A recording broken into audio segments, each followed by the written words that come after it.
Hi everyone, happy World Cup week. I'm Dr. Christopher Flanagan. I'm writer and researcher in sports law. A couple of interesting football law developments this week, one related to transfers and the other related to financial regulation.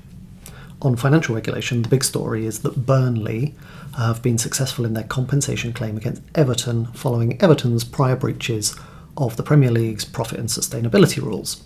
Lots of interesting detail in there about how the £35 million compensation figure was arrived at based on Burnley's loss of chance, but I think the more interesting question is thematic.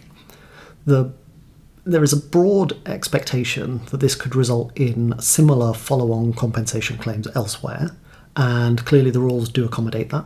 They were designed to accommodate that. But the question in my mind is, what are we doing here? Financial regulation was brought in to protect clubs from their own and each other's reckless spending. That was, at the time, I think, necessary. The fact it was necessary meant that it had a solid basis in law.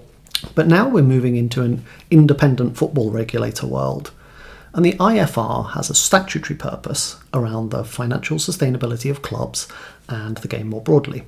The IFR licensing regime will come into effect in the next 12 months.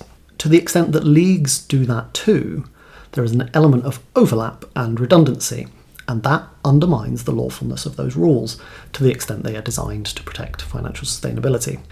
Because league-based rules naturally restrict competition, which can be lawful, but is only lawful on a few bases. Generally, if those rules aren't pro-competitive, they need to pursue a legitimate objective, tick here, and be necessary and a proportionate way of pursuing that objective.